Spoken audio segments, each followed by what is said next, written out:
Well, let me tell you a little bit about what we're going to do, and I think we're going to have a great time tonight. So here's the thing. There's this idea that so loneliness, right? This is a very, very pernicious, a very painful experience for human beings. In fact, it's such a painful thing to feel lonely that in the penal system, in jails, they use solitary confinement as a way of punishing people, of hurting people, because it hurts so much.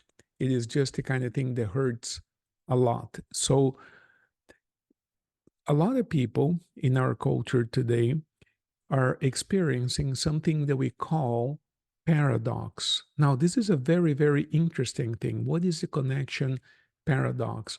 Because of social media, the internet, we feel more connected than ever before to everyone else. It's almost as if we're all connected. I can pick up my phone right now, talk to somebody in China. I have, in fact, literally, I have a friend who lives in China right now.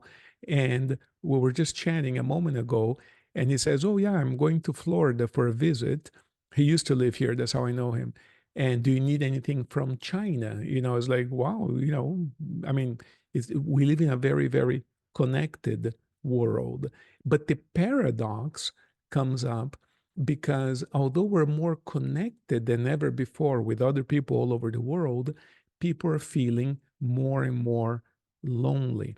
Now, this is not just me saying so. This is not just because of my personal experience. This is also something that the US Surgeon General, Dr. Vivek Murphy, has written about extensively, in fact, calling loneliness and social isolation a pandemic, an epidemic. In other words, it's a really, really bad problem. And the CDC, the Centers for Disease Control and Prevention in Atlanta, issued a document last year outlining all of the different negative health consequences of this feeling of loneliness. In other words, when we feel lonely, we tighten up, and that tightening up, that stress, the pain that we feel has negative health consequences. This has been studied medically. This is not some opinion from hypnotists only.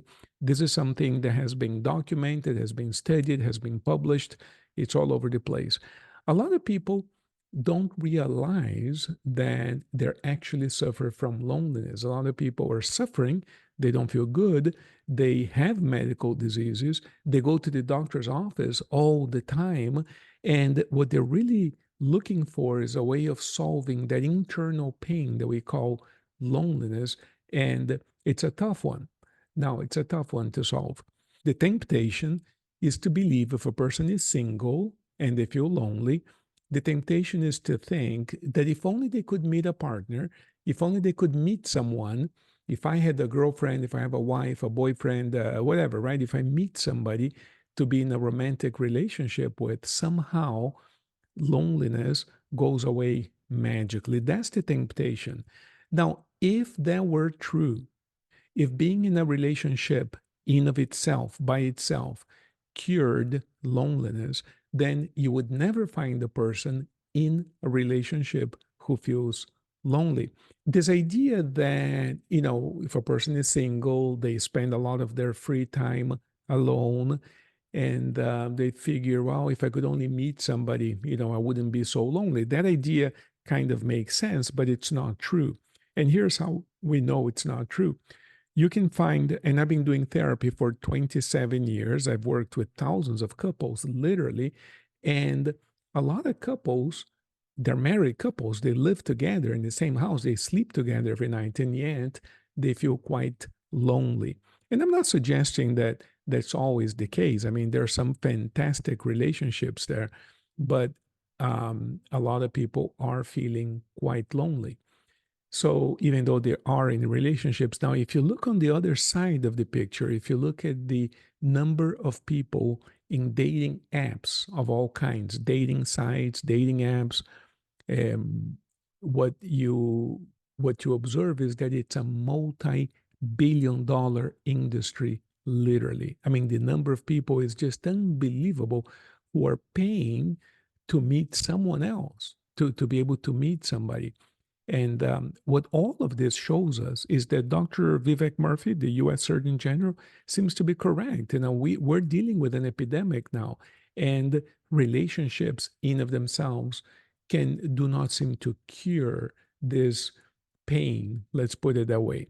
Now, ironically, intimacy, love, connection, true relationships, that is the solution to loneliness.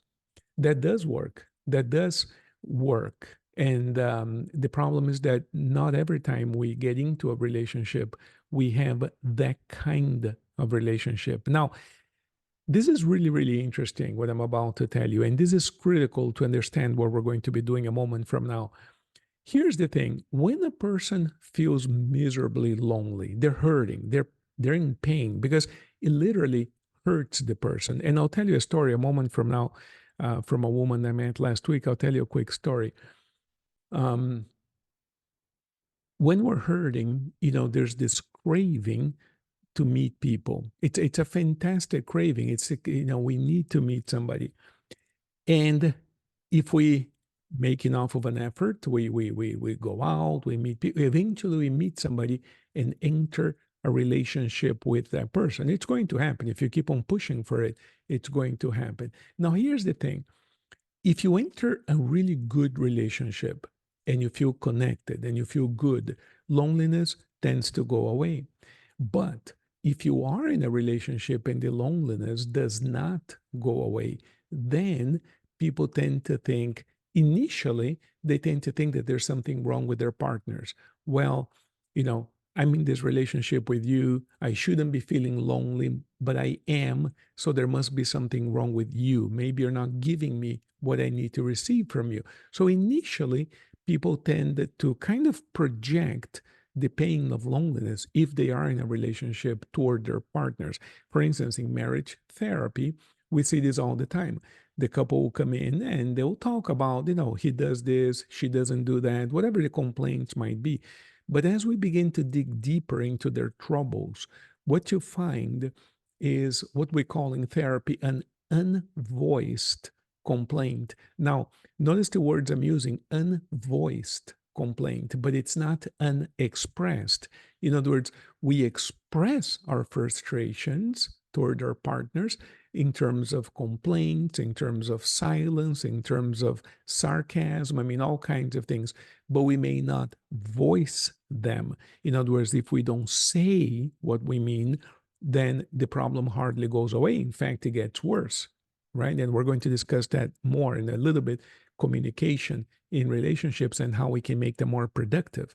But the point is this: the unvoiced complaint typically goes something like this. Now, this is not something that people tell me.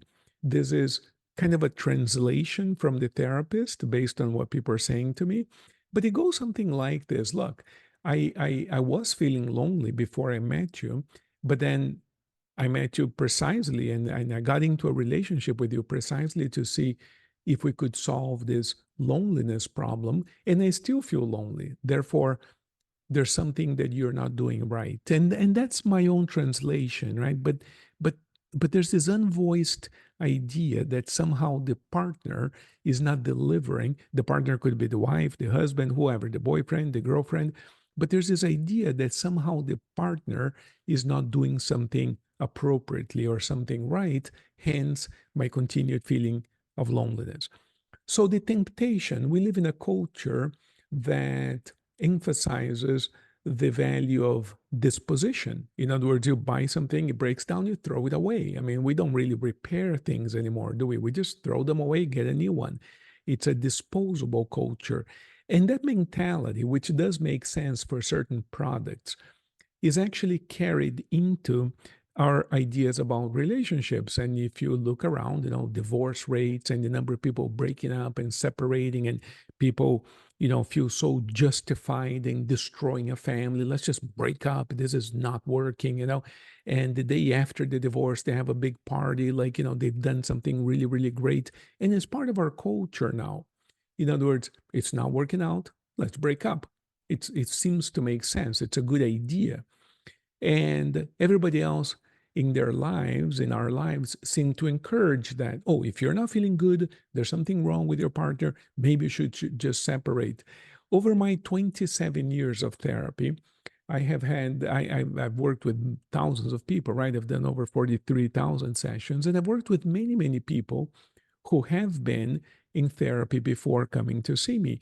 And it's interesting because they tell me that in previous therapies that they attended, the idea is this: if the relationship is not working, break up. You have to separate. You have to figure yourself out. You have to go out on your own, separate, figure yourself out. You're not ready for a relationship. And that's a very common phrase in the psychological community. You are not ready for a relationship. It's a very, very interesting phrase.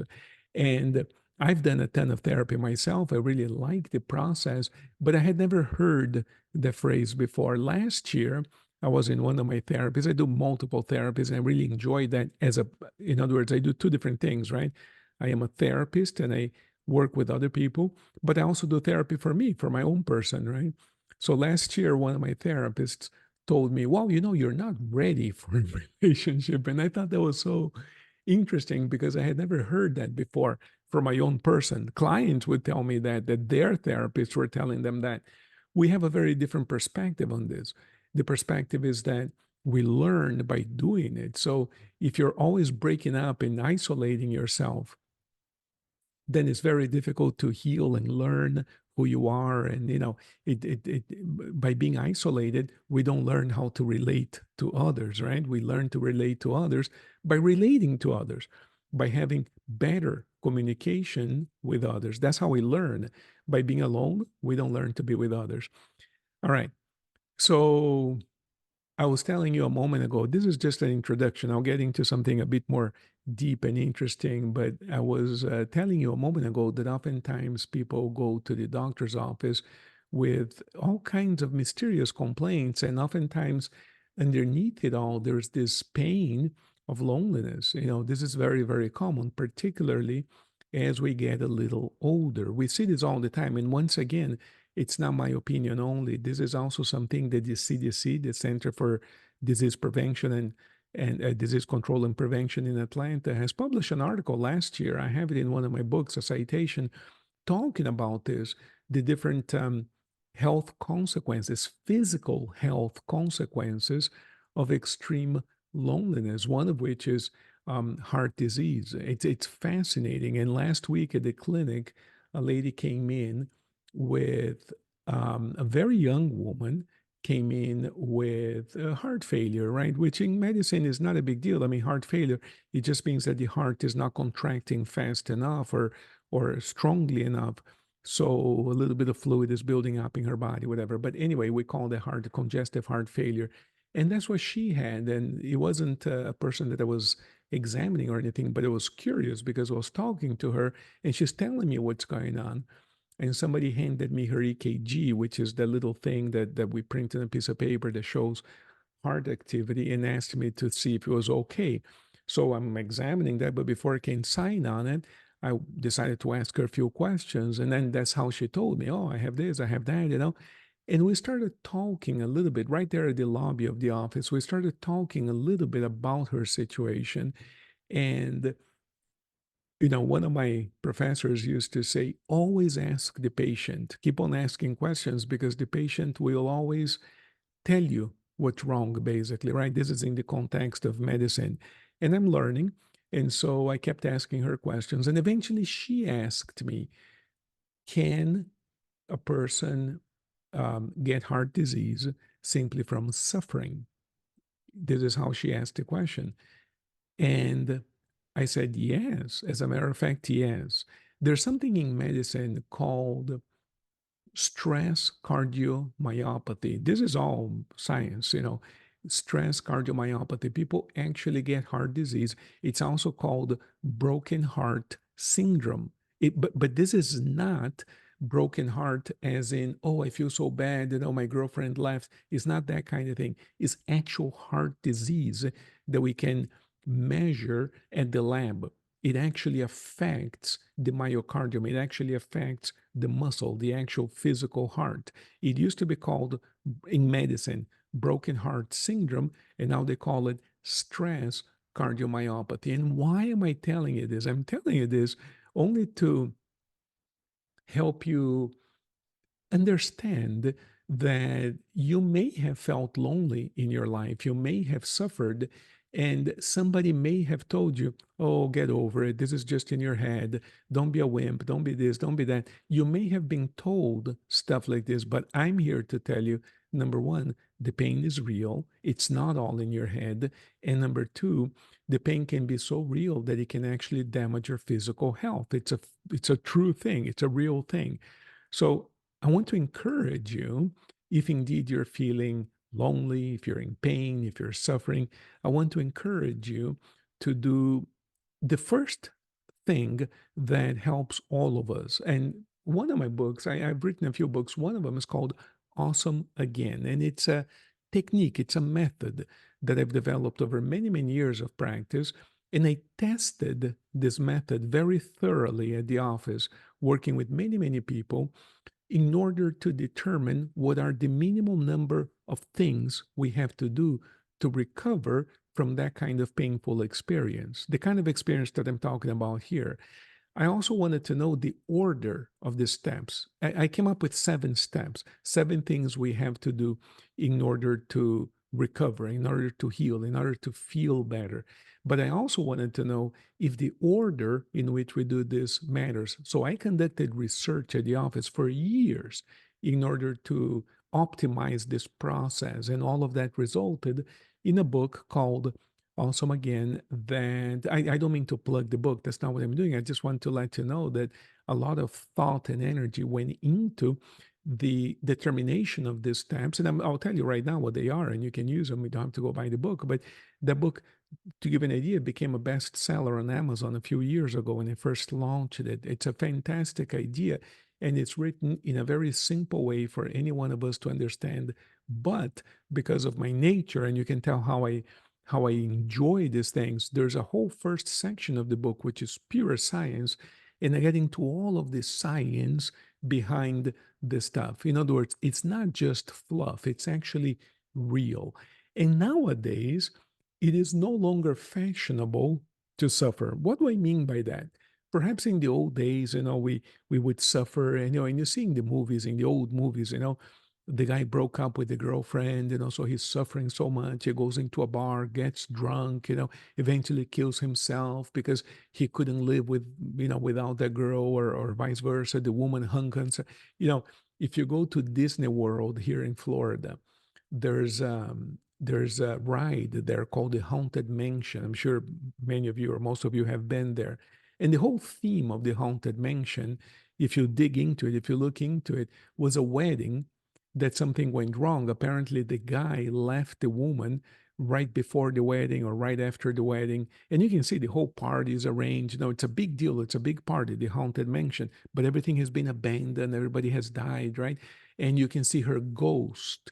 When you go into the Haunted Mansion at Disney World here in Florida, you see her ghost hanging. The woman killed herself because the guy left. That's the story. That's where the story comes from. And that idea of killing oneself and suffering forever and becoming a drunkard and an alcoholic because a girlfriend left, or a boyfriend dumped us, or that kind of thing, right? That's old fashioned. Again, we're not advocating separation or breakups. What we're saying is that quality of life and longevity are the new thing now. Everybody wants to live longer and better. If you look at influencers, if you look at the lives of people who are living awesome lives, I mean, they're using science now to feel younger, to behave better, to do better, to fix themselves, right? Because everybody wants a good life. That's part of what we are here on this earth to create an awesome experience for as long as we possibly can.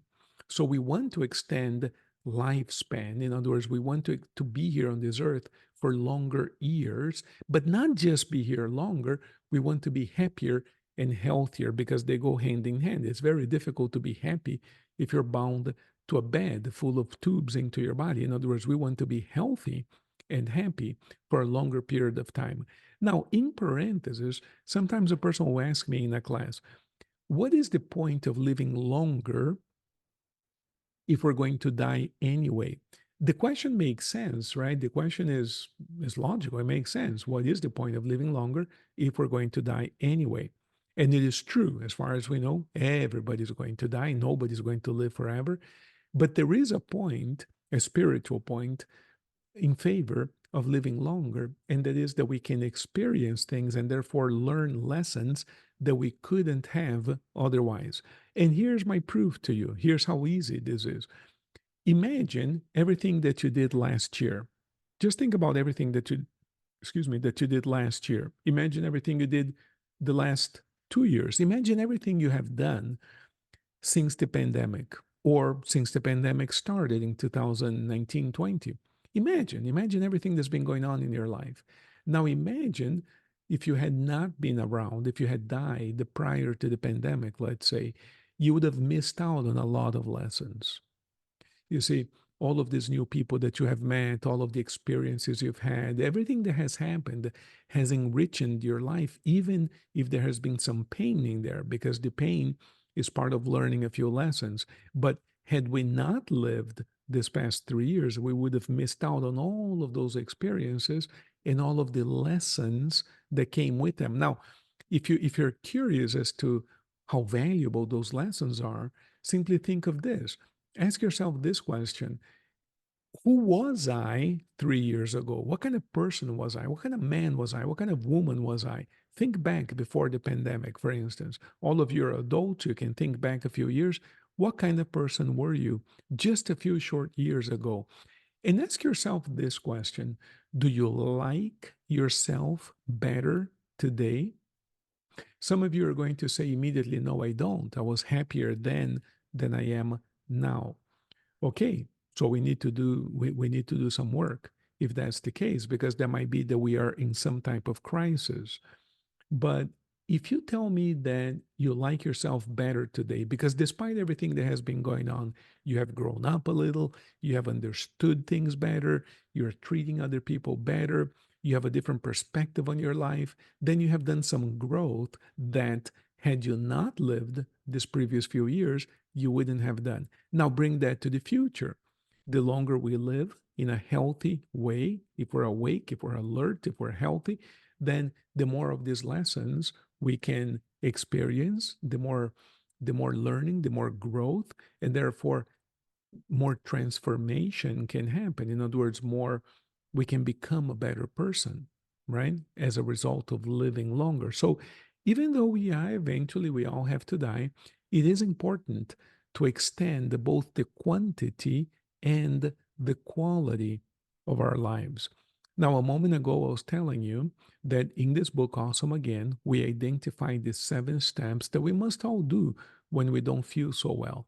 And one part or one purpose for this experience here tonight is to fulfill the first step, which is for us to talk things out. Because when we're suffering, one of the tendencies that we have as human beings is to do one of two things, but those two things amount to the same thing. And I'll explain what I'm talking about. Some people, when they're suffering, they kind of shut down and they don't talk to anybody. They don't say anything, they don't complain, they don't talk. Other people talk all the time. They talk way too much. I was at the office today and there was a man there who had been in the military, had been at war, he was shot in the army. He was, had had many, many surgeries. I mean, and he came in talking really loudly, calling everybody over like he wouldn't stop talking. We couldn't even talk to him because he wouldn't stop talking, right? It was just so much talking that at the end, he wasn't saying anything. And that's understandable because this is a man who is in deep pain, he's suffering. But the point I'm making is that when we talk, we end up not saying anything. And if we simply introvert and clam up and don't talk at all, then we're certainly not saying anything. The first step in the book, and the first step that we have noticed that helps people, is to be able to speak up. But there's a science to that. Like I said, it's not just talking, talking, talking, talking. It is, and is not certainly being quiet. We have to begin to express ourselves, what's really going on inside of our souls. We have to be able to put those ideas, thoughts, feelings into words, and we have to be able to get them out of our system through words. It is something that we have to learn to do. If you're the kind of person who doesn't talk about your innermost feelings, then this could be a great opportunity for you. You can talk now. If you're the person who talks all the time and you know that you're not quite saying what's really going on inside of you, then this is also a good opportunity for you to identify what is that one idea that you want to get out of your system, that you want to communicate with other live human beings, and you can be a little bit more selective. Instead of speaking more and saying less, you can say more and speak less. You can be more, you can use higher quality communication there by identifying what you really want to express. This exercise is actually really, really good. Not any relationship will solve the problem of loneliness. So, in the past, whenever I would speak this way, some people would interpret that I'm encouraging them to separate, break up from their partners if they still feel lonely while in a relationship. And that's not at all what I suggest. That's not at all. That's contrary to what I suggest. What I suggest is that we learn to communicate differently. Oftentimes, the person you're with right now is an awesome person for you. There's a reason why you're together. For the most part, for instance, when we do marital counseling, marital therapy, couples come to see me. I meet them when they come in with the problem, and oftentimes they do great. They end up feeling great. They feel awesome, right? But it didn't start off that way. And the question is, what is it that we do that improves the quality of their lives so much? And what we do is we help couples communicate not just better, but differently. What we have to ask ourselves is, what is the purpose for the relationship? And we got to ask ourselves, is the way that we're communicating supporting that purpose? Let's suppose, let's pretend that this is just a pretend game. Let's pretend that the only reason why that couple exists is to make more money. Let's pretend that this man and this woman came together into a couple, into a relationship, and their only purpose in life is to make money. Of course, this is not a realistic goal because there's more to life than that. I'm giving you an example. And if that is their purpose in this example, you can see how the only thing that makes sense there is to talk about money making, how to make more money, discussing the business, discussing the money. Everything else is a waste of time and a distraction if the purpose is simply to make money. Again, this is only an example and it's an exaggerated example, but what I want to illustrate to you is that once you determine what the purpose is for the relationship, then you can see that everything else follows from that. Everything else follows from that. What I mean is, if that's what the purpose is, then this is what we have to do to achieve that purpose. And when couples begin to wonder about the purpose for their relationship, in other words, when a couple comes in to see me and they're suffering, they're fighting, they feel alone, they feel like they don't understand each other, the first question that I ask them is, okay, tell me why are you together? And I don't mean that you shouldn't be together. What I mean is, what is the purpose for this interaction? What's going on between the two of you? Why are you together, right? And in 27 years, the average response to my question is, I don't know, I never thought about that. It's fascinating. A person might be married for 10 years and they never ask themselves, why am I married? Again, it does not mean that they shouldn't be. It simply means let's isolate, let's identify what the purpose for this experience that we call marriage is. Because if we can determine together what our purpose is here, then it becomes a lot easier to determine what to do in order to support that purpose. In other words, if my only purpose in life is to grow more muscle, right? Then I know what I have to do now. All I have to do is sleep well, eat a lot, go to the gym every day, all day long, lift a lot of weights, because that's my only purpose in life. Now, again, that's not my case. I'm giving you an example. Once you know what the purpose is, then you know what to do to achieve that purpose. So, the first thing that we need to do when it comes to healthy, great relationships is not go off and break up with our partner so that we can meet somebody else. That's a fallacy. That's not going to work because we end up eventually feeling like there's something wrong with us. Here's what happens, and I was telling you this story, and I interrupted myself by having different ideas. So, initially, when a person feels lonely and they're still in a relationship and there's a tendency to believe that the problem here is with my partner. In other words, if I'm with you, I shouldn't feel lonely. That's the idea, right? But I do. Therefore, there's something wrong with you. So we call this in therapy projection. In other words, I don't feel good. Therefore, it must be your fault. And this is typical, right? I was telling you earlier, when a couple comes into therapy, typically that's where they're at. It's your fault, no, it's your fault, that kind of thing. And they're basically fighting. They're basically disagreeing about what's really going on there. And there's a problem, right? Okay. So if they cannot resolve those difficulties, eventually they may separate. Now, let's say you separate from one partner and then you have another relationship and you separate from that partner because it was equally difficult as the previous. Then you separate from a third one, then a fourth, then a fifth. And eventually you can see that a person could have a series of broken relationships. They've had a number of relationships, none of which quite worked out. It didn't quite work out. Some of them ended in a lot of drama, a lot of pain, a lot of problems.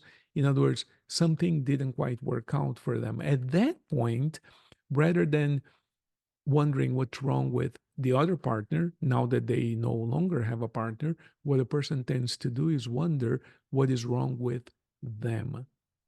When that happens, they feel a little crazy, and that can lead a person into depression. It can lead them into all kinds of more serious problems. And in our job here, if you find yourself in this situation, is to break that cycle, not go any deeper, not go any further down, but to come up and to feel happy, right?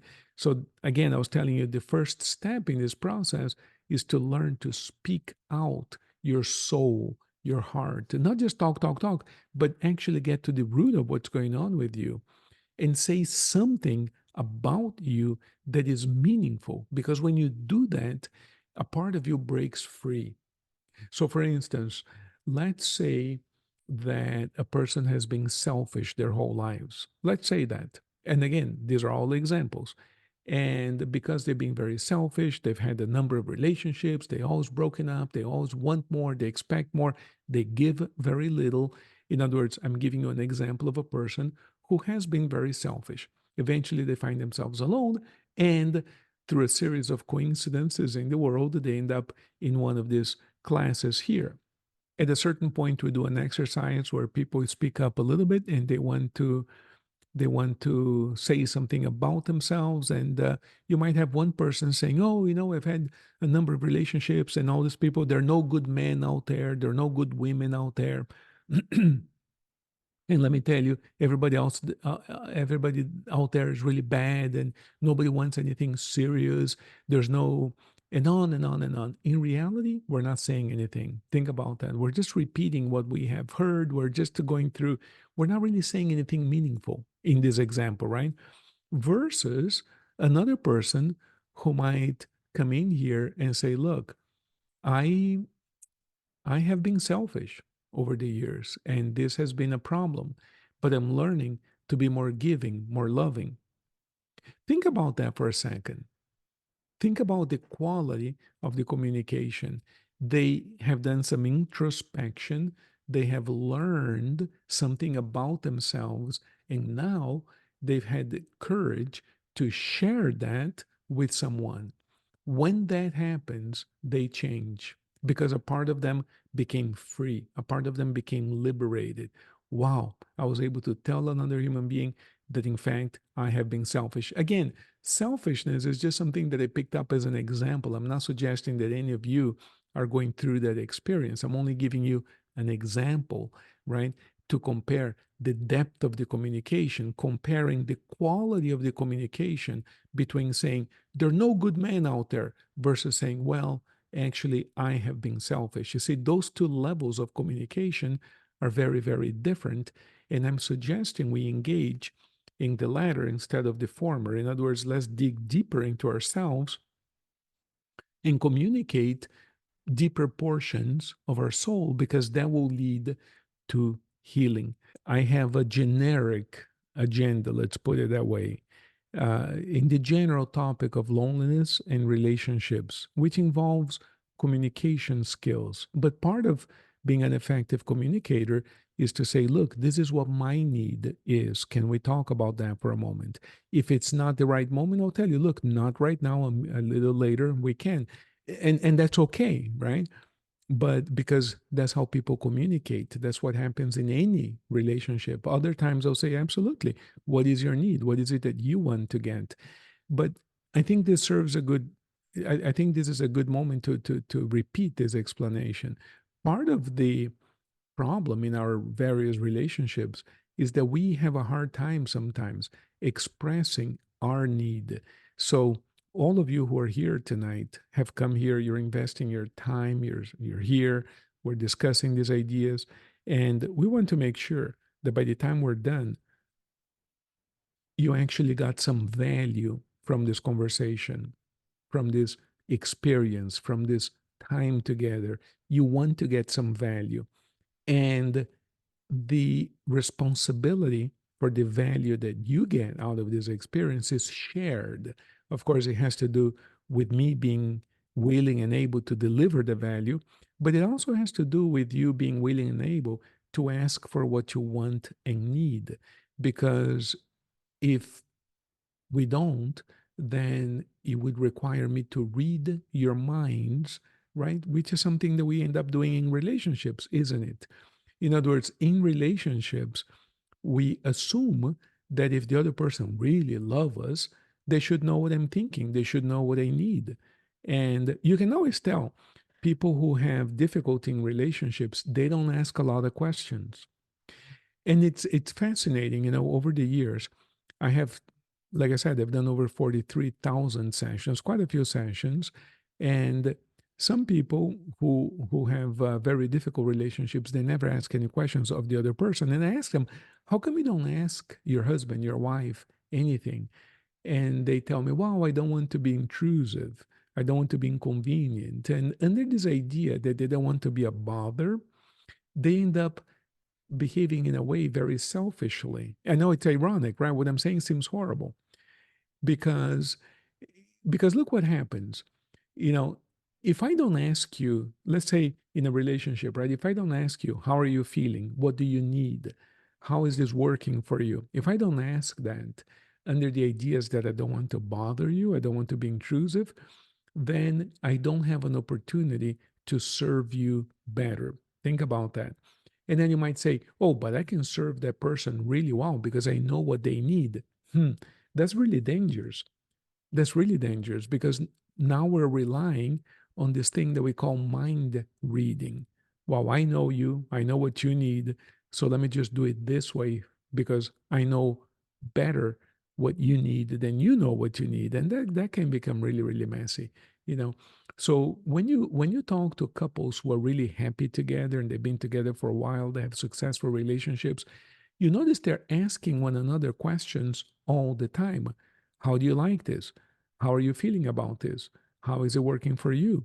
In other words, they're always asking questions. They're not mind reading and they're not um, quietly pretending that they can simply know what the other person needs. They ask questions. And I want to bring this idea to this conversation here.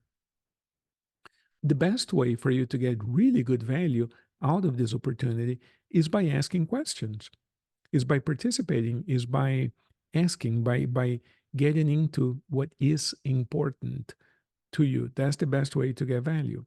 All right. So, having said that, let's discuss a little bit something that I call, or that not I call, but has something that has been around for about 200 years.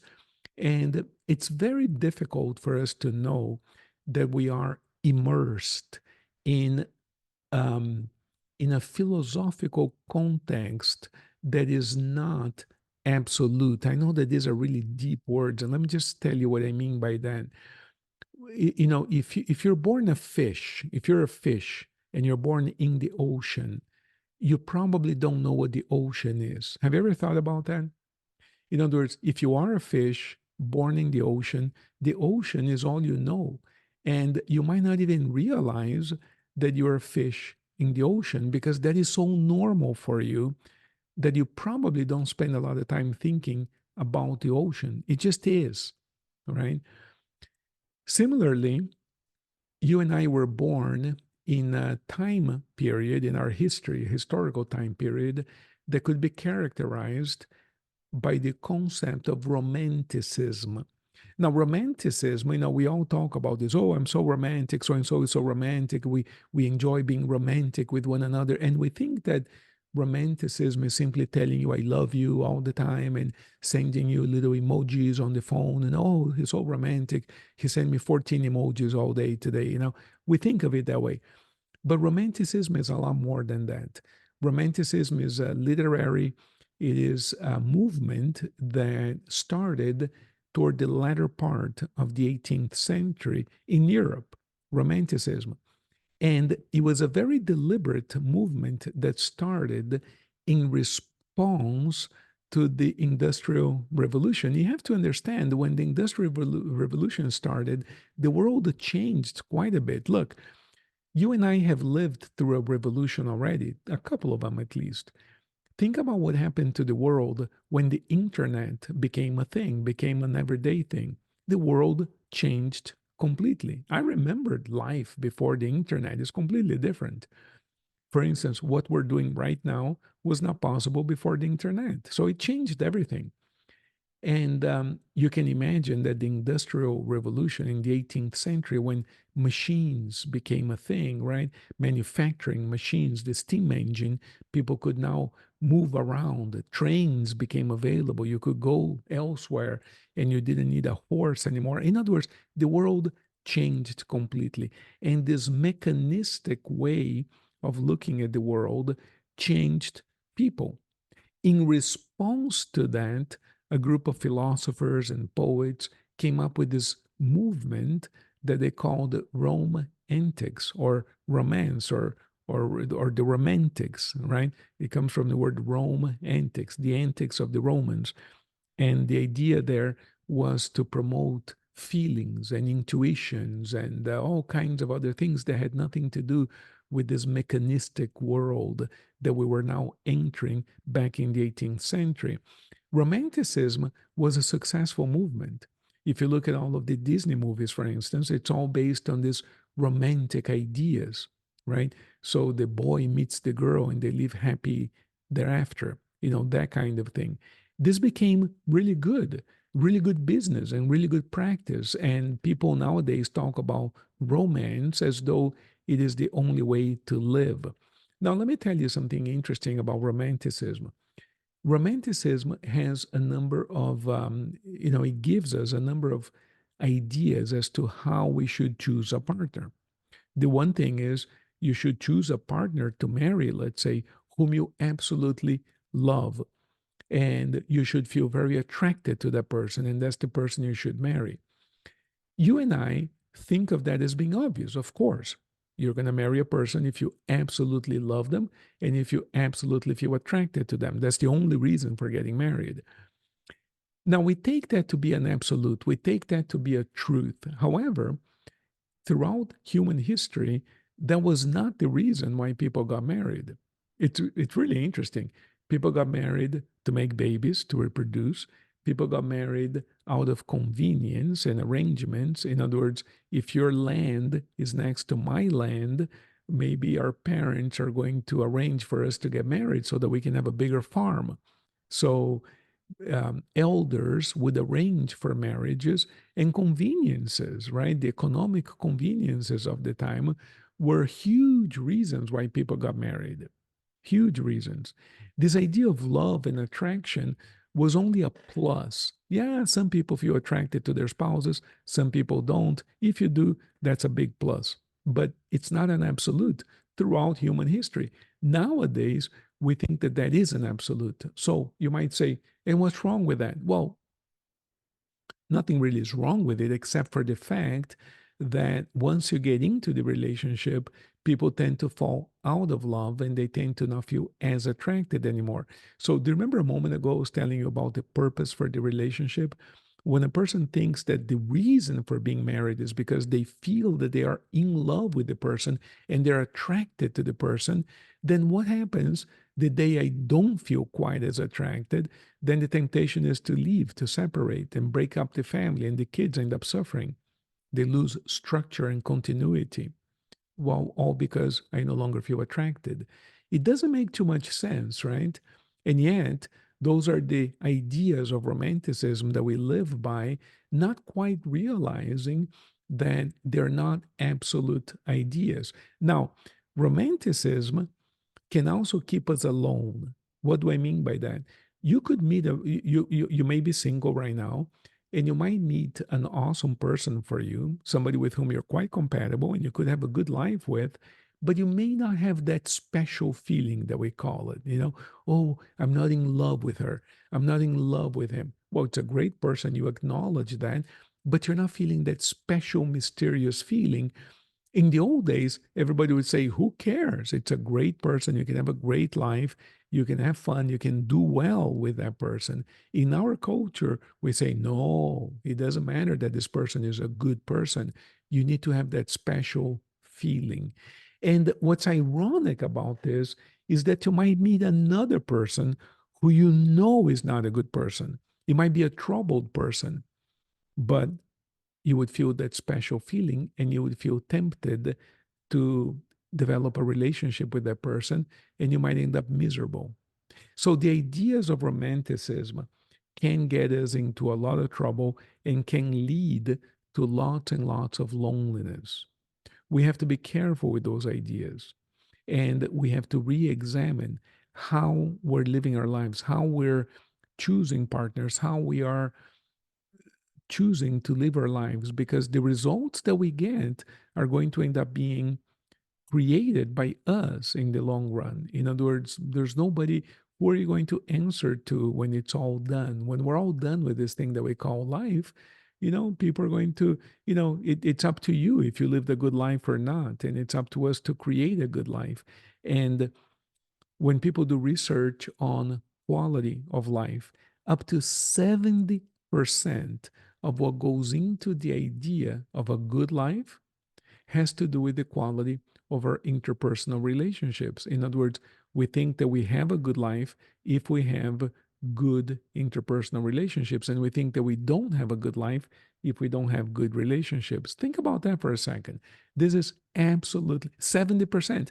So you would think, right, if you and I were Martians coming from another planet, whatever, and we arrived on the Earth today and we came to this class, and the person is presenting research showing that human beings consider that 70% of the quality of their lives has to do with the quality of their relationships. You would think that humans would be studying relationships day and night. It's so important because it accounts for 70% of what makes me happy. It is so important. We should be studying this. Who should I be with? Who should I connect with? Who should I talk to? How should I talk to them? How can I make this work better? You would think that this is such an important thing because it is 70% of what makes us happy, right?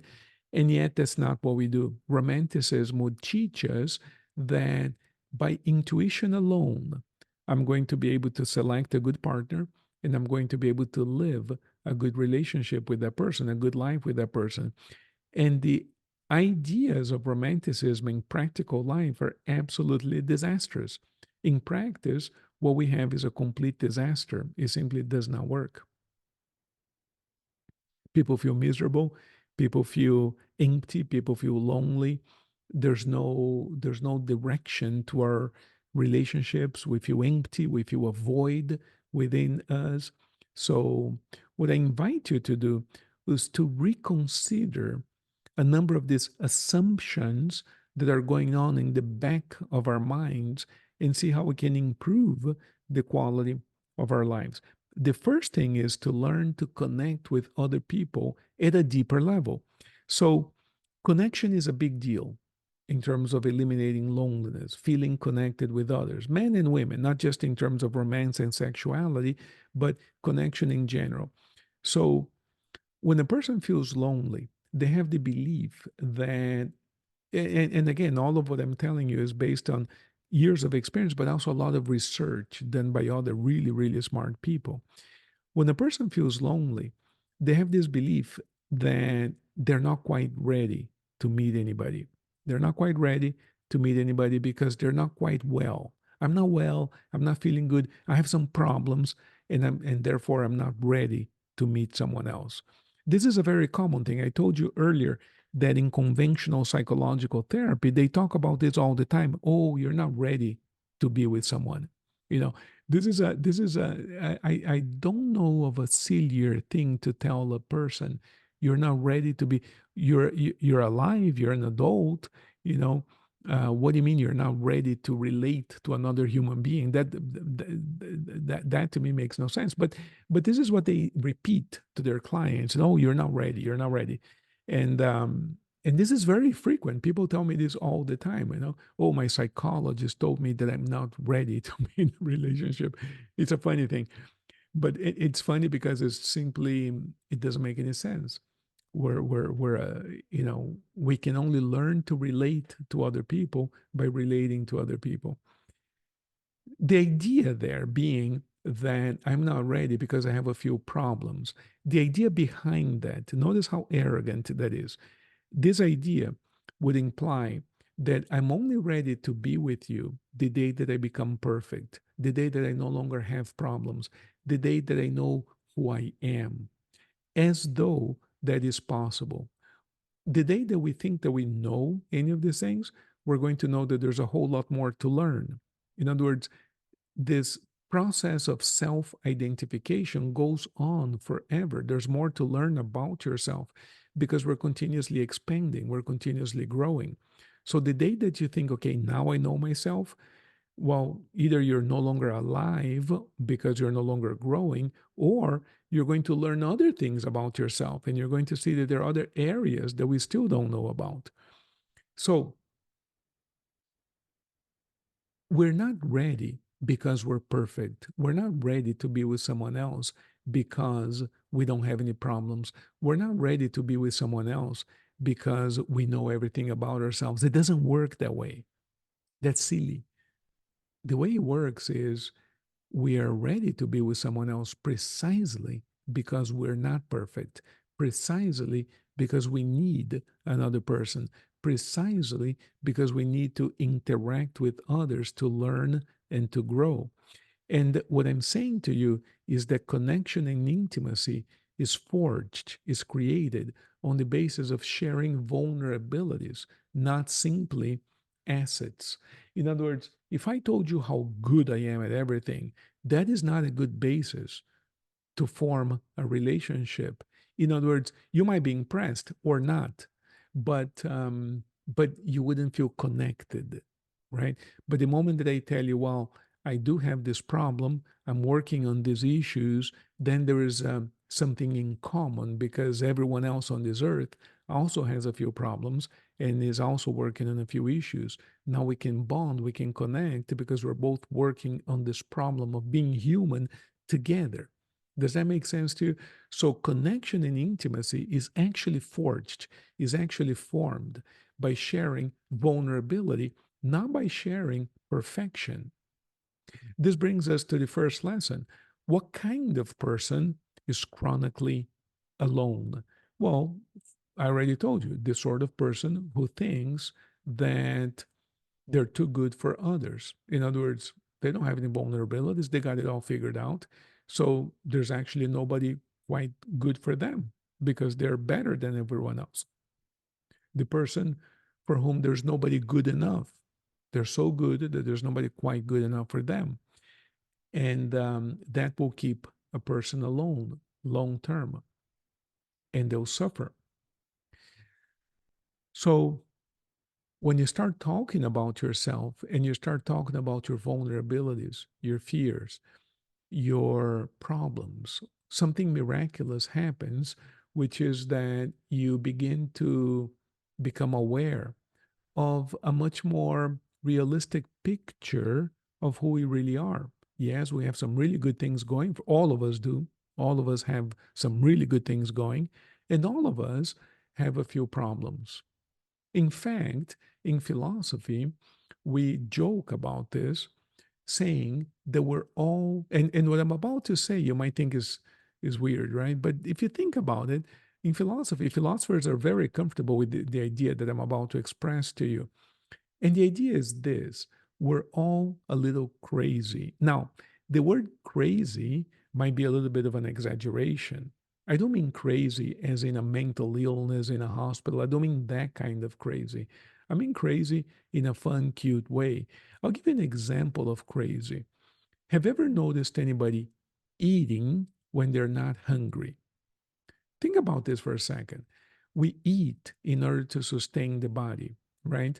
So presumably, I should only eat when I need the nutrition. I should only eat whatever I need to eat to survive. In other words, if you have a car and your car requires gasoline to move and the tank holds 10 gallons, you could only pump at the very maximum 10 gallons of gasoline into your tank, and that's it, right? In other words, it's full, so you stop pumping gas or energy. Now, the body can only use so much energy each day. If I pump more energy into it, it's like pumping more gas into the car. We're going to create diseases. We're going to create obesity. We're going to create all kinds of problems by putting more food than what we require.